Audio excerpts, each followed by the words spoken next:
This is just an update. I'm working on a Toyota Matrix. I think it's a 2005 Toyota Matrix, which is the same as the Pontiac Vibes. This one, however, is an automatic transmission. So I don't know if you can see under here, but in order to remove the lower control arm, the bolt's pretty long, so the automatic transmission actually gets in the way. It gets in the way of this bolt coming out. If you go over to that of a manual transmission, you have plenty of space because manual transmission is smaller. So what I'm doing right now is I've already gone ahead, I've removed the battery, I moved the intake box, and I think all I'm going to try to do is probably have to remove this battery bracket down here. I've already removed the nut for the motor mount on the driver's side, and I'm going to pull this bolt out and I'm going to see if I can lift up the engine transmission just to get enough clearance so that I can get to that bolt in the front.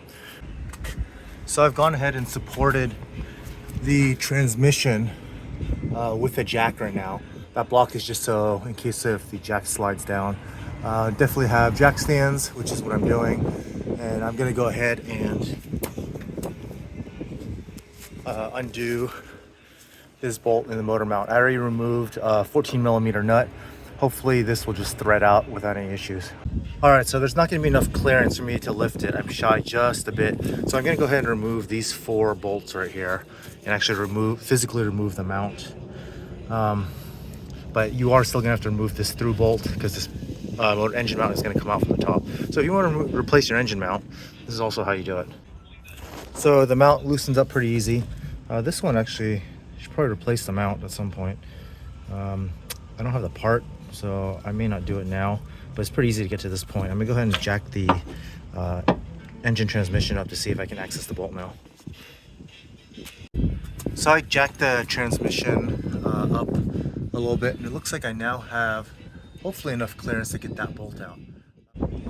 So this bolt comes out, plenty of clearance, perfect.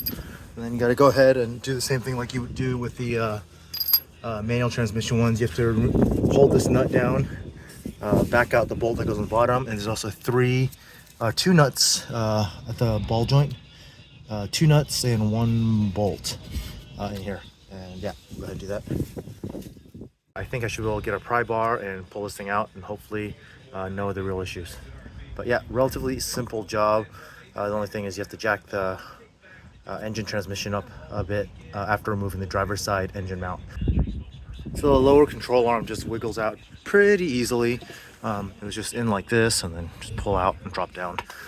You can see this mount is clearly broken. I'll bet you the whole thing probably just pushes out. It's definitely torn all the way through, but I'll bet you if I give it a little bit of pressure, I can probably pop this right out.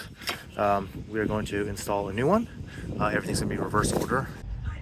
Yeah, so the control arm is probably 95% torn through, but definitely toast.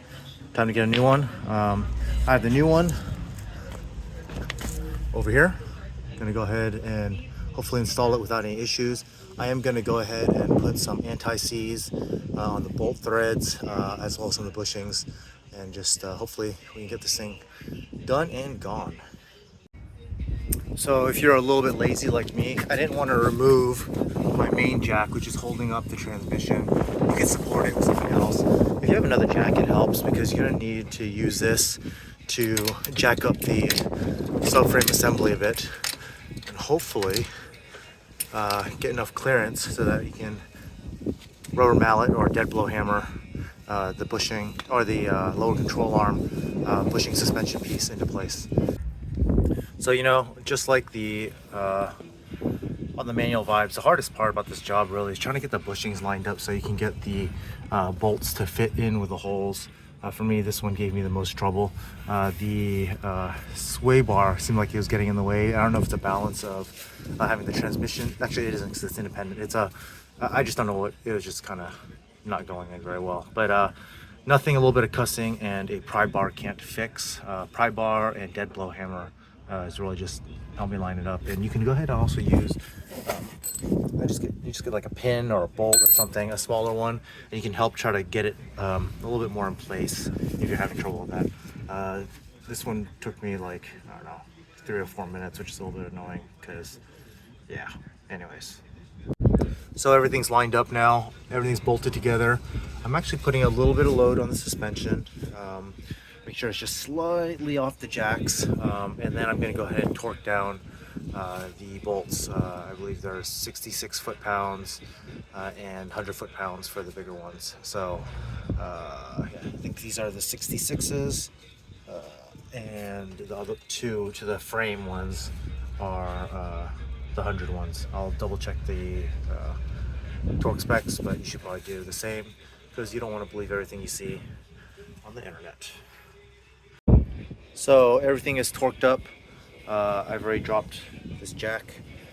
I am now going to go ahead and reverse all the steps. I'm going to reinstall this engine mount and install the battery bracket, install the intake, install the battery, and we should be good to go. So I'm putting together the engine mount. Everything lined up pretty easily, actually. I'm going to go ahead and torque them down. I believe they're 38 foot-pounds. You might want to verify that. That's a 1, 2, and maybe that's 38 also. I don't know. Or you can do 2.5 UGGs, which is what I might do. And then I'm going to go ahead and reassemble the rest of it. So I'm going to go ahead and road test this thing. I already torqued the wheels. I'm going to take it on the block real quick and then retorque them again. But the job is done. Automatic transmission is a little more difficult with the replacement of the lower control arms on the driver's side, but it's not really all that terrible. The big thing just to remember is that you just need to lift the engine transmission up just a hair so you can get that front bolt. Otherwise, it's the same as the manual transmission version. A few more steps, not horrible. Probably had this thing done in an hour, maybe less, about an hour. So even if you took your time, it should be okay. Just make sure you're safe about using jacks and wheel chucks. But yeah, it's all done. Nice shiny black lower control arm, all done.